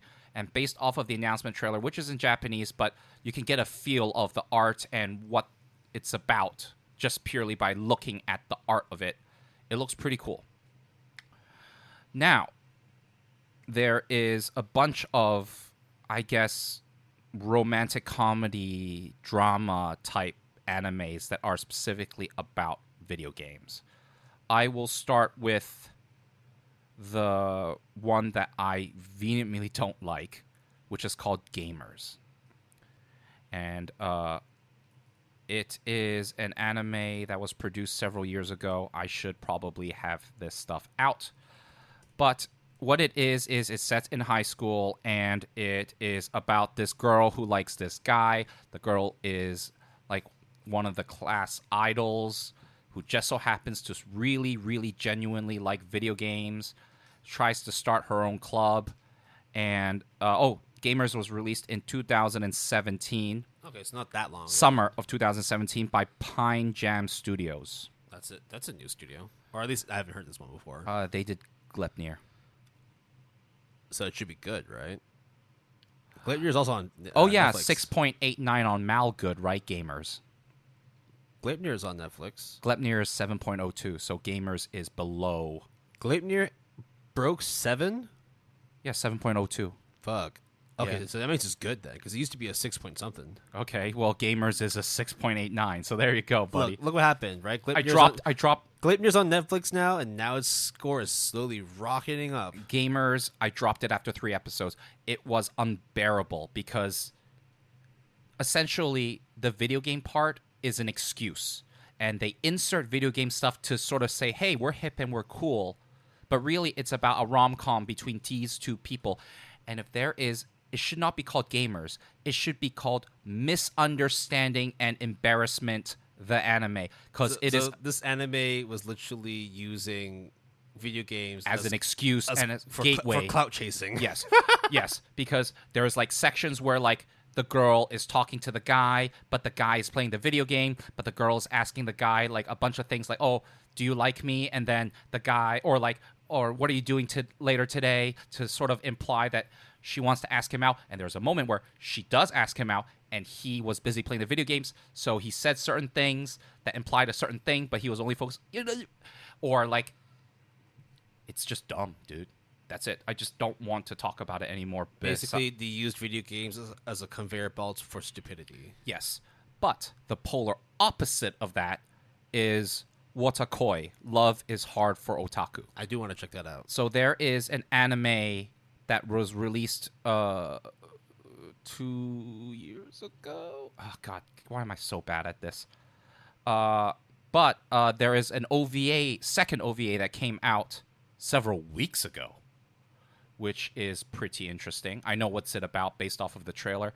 I read the 4-volume omnibus that came out for English release, and it is really cool. It's about essentially a nerdy otaku who is into anime and manga, and a guy who is into video games, and they're childhood friends. And then one day, they were getting like drunk and drinking after work, and the girl got dumped, and the guy is just like playing video games because that's what he does. And then she's like, well, why don't we just date? And then he's like, well, yeah, why don't we just date? And then two of them date. And then they befriend another couple from the same office who are also into cosplaying and video games.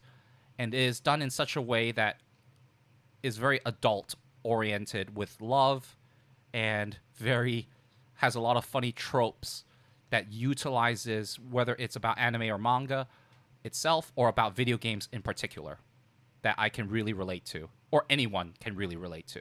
Yeah, I want to check this out. I haven't. Oh, There's just so much on my. And the opening right is banger. Okay. And also the ED is banger, which I rarely say EDs are banger, but the ED is really cute. There are some excuses. I mean, there are some like, outliers when it comes to good EDs. I mean, like look no further than Jujutsu Kaisen, right? The first ED for Jujutsu Kaisen, the really funky one. Oh yeah, Lost in Paradise. That was dope. Yeah, it was really good. Yep.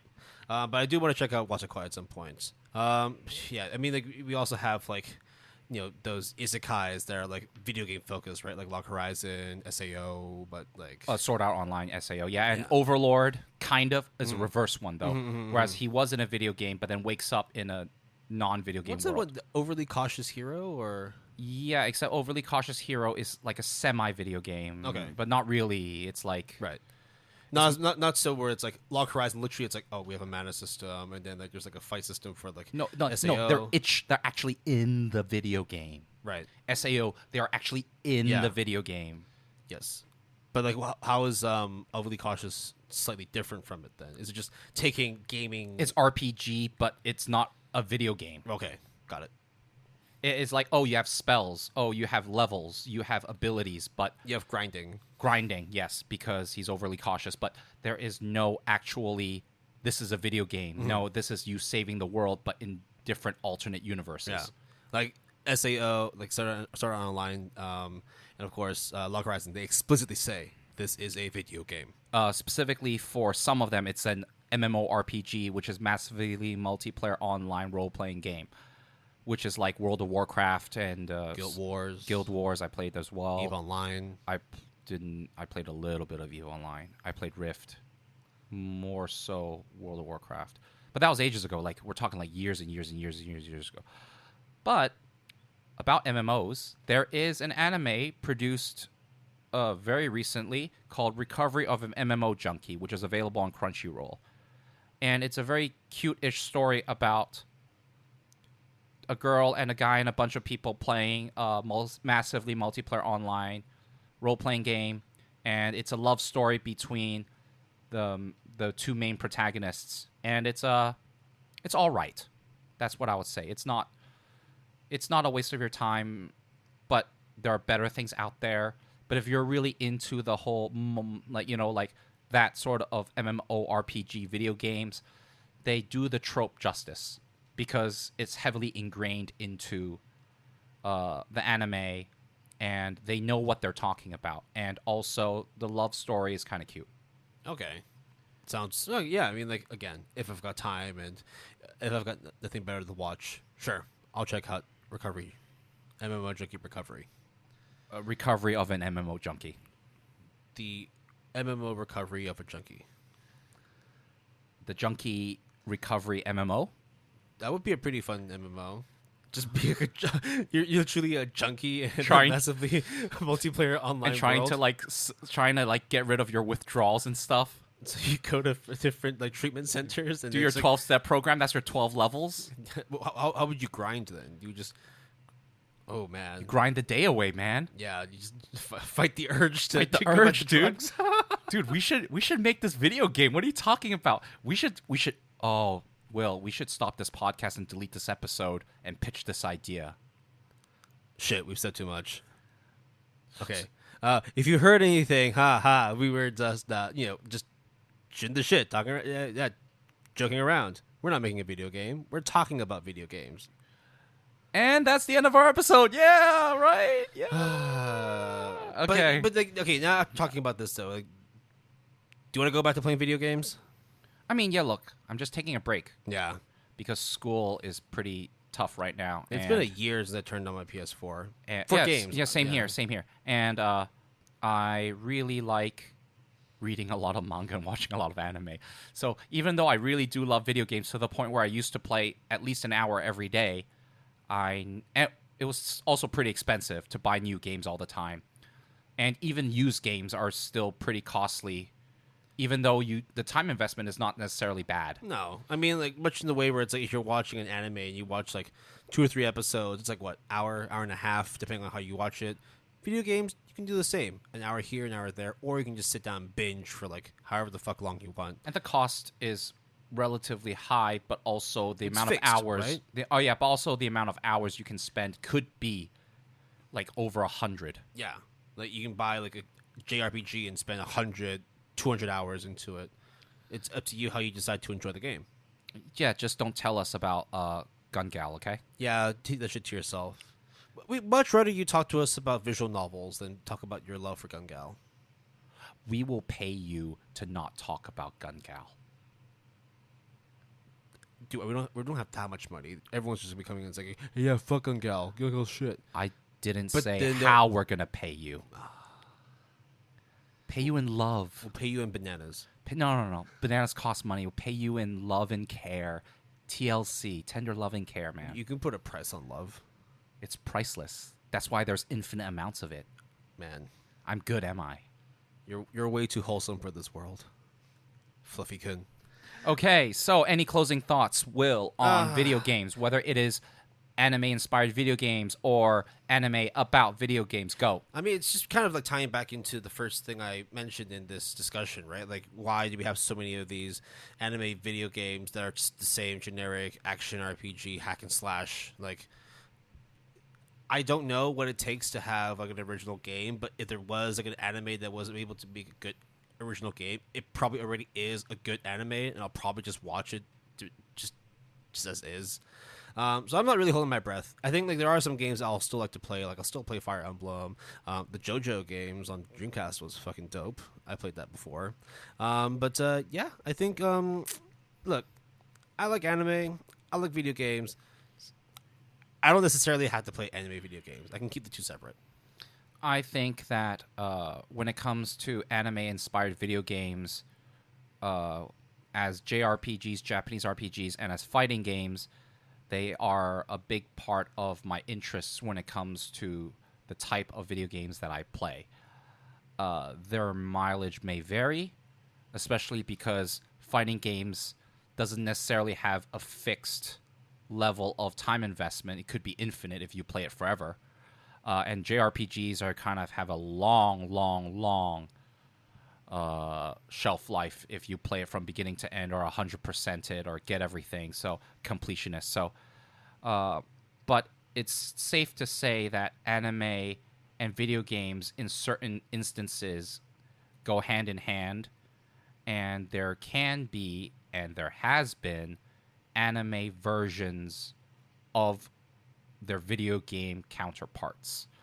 In regards to animes that are specifically about video games themselves, I think that there will always be a plethora of them, just because playing video games is so ingrained to weeb, nerd, geek culture that if you like, you don't necessarily would like both of them in terms of anime, manga, and video games, but there is a fairly good chance that you like both anyways, and everyone who produces these animes know it full hard and well. And because of the pandemic that's happened over the past year and a half as well, right? Like, subscriptions to Netflix and Crunchyroll have increased. More and more people are going out to buy, parts to build computers. They can play computer games at home. I didn't.